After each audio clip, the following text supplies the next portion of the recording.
God uses everything a different way, and when that young man come back, he was worried about the investment that the father was making in that young man. Had been away, and I'm going to tell you what, when people come back, we're going to have to invest in them. And I find it interesting when you study the Bible, you find this brother, his heart wasn't right with the Lord. Seemed like it was, but he had a problem with investing. And then you got Judas Iscariot over here. One was worshiping Jesus, busted that alabaster box, took a year's wage to buy, and he said, why didn't you just sell that? When it comes to serving God and doing things for the Lord, it's going to take some investments along the way. But you better watch those that question where every dollar goes. It's got some characteristics about it, amen? And I'm going to be honest with you, ever since I've been saved by the grace of the Lord and the Lord put us in ministry, I honestly ain't never worried about a dollar for the Lord looking after what He's in. Because I promise you, what He's in, He takes care of. And I seen that as an individual going out and, when I was doing mission work, man, God take care of every trip I've ever been on. And He's done it since we've been pastoring, took care of every need the church ever had. But jealousness, man, I'm going to tell you, that kill a church. And I'm not trying to add anything to the message, just kind of tell you what God spoke to my heart about as Brother Todd was preaching. And when one does come back, do we kick them to the curb? Do we talk about them? Do we try to bring them back in?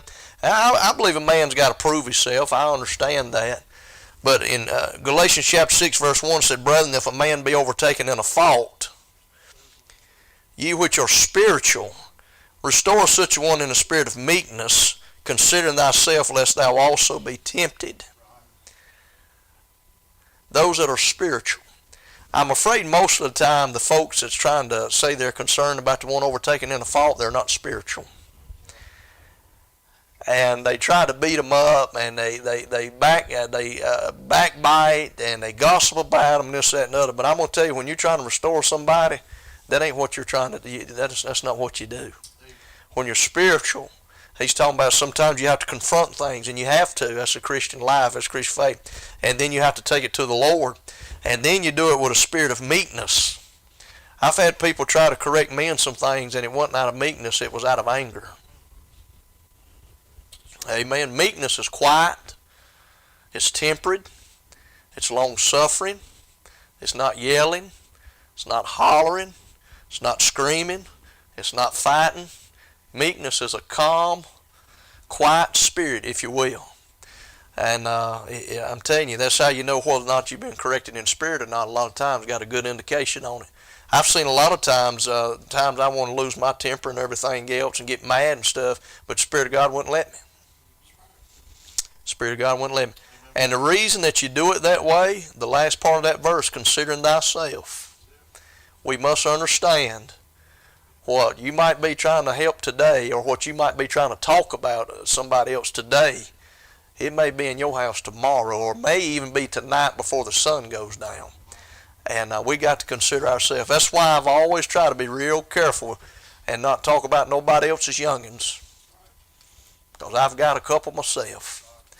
And I realize they could have the same thing everybody else's is. Lord help them, I don't want to talk about nobody else's youngins. And consider yourself, lest thou also be tempted. We could all be in the same place. And I'd hope somebody would come to me in the spirit of meekness to try to help me out along the way. Amen. Amen. That's good, brother. That's good. I appreciate that. And boy, them two brothers, we don't hear much about that last one, do we? Amen. But he was just worried about what was invested in it. And I'm going to ask Michael if he'll come on and get us a little something. Oh, Lord, he's got that youngin knocked down. Amen. So, amen. I appreciate them helping with a little man there. Such a blessing. But he's going to come get us a little invitation. We'll stand all over the church house, and Lord spoke to your heart. You can come on down to this altar, buddy. I'm telling you, you might not be dealing with nothing. You might know somebody else that needs restoring. You might know somebody else that's out in that far country spending all they have on riotous living. And it'd be a good time to pray for them. Good time to ask the Lord to help them in a great way.